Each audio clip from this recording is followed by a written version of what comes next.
ৰাজ্যজুৰি চৰ্চাত এটা বিশেষ সাক্ষাৎকাৰ অসমবাসীৰ আবেগক দুগুণ বৃদ্ধি কৰিলে মৃত্যুৰ পূৰ্বে কৰা জুবিনৰ শেষৰটো সাক্ষাৎকাৰে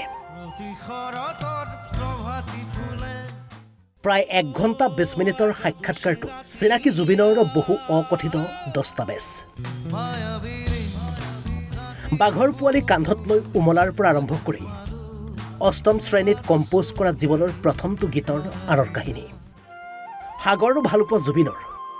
ব্ৰহ্মপুত্ৰৰ বুকুত বিলীন হ'ব বিচৰা অন্তিমটো আকাংক্ষা নিজৰ খেয়ালখুচিত জীয়াব বিচৰা জুবিন ক্ৰমাৎ যন্ত্ৰলৈ ৰূপান্তৰ হোৱাৰ আঁৰৰ কাহিনী বোম্বেত আত্মপ্ৰতিষ্ঠা লাভ কৰাৰ পাছতো ৰজাই নিজৰ সাম্ৰাজ্যক এৰি নিদিয়াৰ আঁৰৰ বহু অকথিত কাহিনী এই সাক্ষাৎকাৰত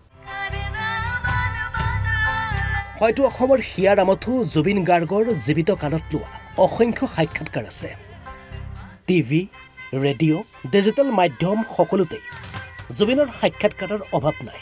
কিন্তু এনে অসংখ্য সাক্ষাৎকাৰৰ মাজত চৰ্চালৈ আহিছে এটা বিশেষ সাক্ষাৎকাৰ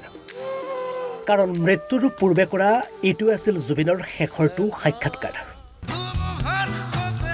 য'ত অসমৰ স্বনামধন্য সুলেখিকা ৰীতা চৌধুৰীয়ে নিজৰ ব্যক্তিগত ডিজিটেল চেনেলটোৰ বাবে কেমেৰাত আবদ্ধ কৰিছিল জুবিনৰ শেষৰটো সাক্ষাৎকাৰ পাছত জুবিনৰ অনাকাংক্ষিত মৃত্যুৰ পাছতেহে জানিব পৰা গ'ল আচলতে এইটো আছিল অন্তিম সাক্ষাৎকাৰ জুবিনৰ 1 ঘণ্টা 20 মিনিট আৰু 39 ছেকেণ্ডৰ এই সাক্ষাৎকাৰটোত পোহৰলৈ আহিছে জুবিনৰ বহু অপ্ৰকাশিত তথ্য সমান্তৰালভাৱে সাক্ষাৎকাৰটোত জুবিনে আৱেগিক হৈ শিৱ উজাৰিলে বহুতৰ ওপৰত কোনে আৰু কেনেকৈ জুবিনক ক্ৰমাৎ যন্ত্ৰলৈ ৰূপান্তৰ কৰিছে তাক লৈ কাৰোৰে নাম নোলোৱাকৈ জুবিনে সমস্ত ক্ষোভ উজাৰিলে সাক্ষাৎকাৰটোত জুবিনে সাগৰক ভাল পোৱাৰ কথা কৈছে অথচ নিজৰ অন্তিম শয়নত উটি যাব বিচাৰে ব্ৰহ্মপুত্ৰৰ বুকুৰে আকৌ জন্ম হ'ব বিচাৰে জুবিনে নতুন জীৱনত আজিৰ জুবিনতকৈ বিশাল হ'ব বিচাৰে জুবিনে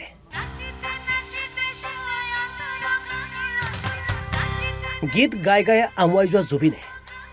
নিৰ্মাণ কৰিব বিচাৰে ইখনৰ পাছত সিখন চিনেমা জুবিনৰ নামত মাতৃয়ে গোপনে জমা কৰা 30,000 টকা ফিক্সড ডিপজিট ভাঙি কেনেদৰে নিৰ্মাণ কৰিছিল জীৱনৰ প্ৰথমটো এলবাম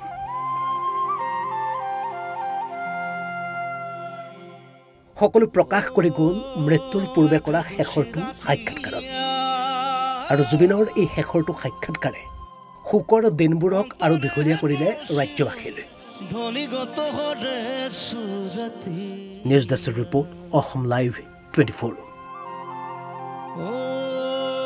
কৰমাকে ৰাতিয়া অন্তৰে বসিল ধনীগত ঘৰে সুৰতিয়া ঝিলিমিলি শাড়ি পিঁধে আখৰামে নাচিৰে ও মোৰ ধনী গো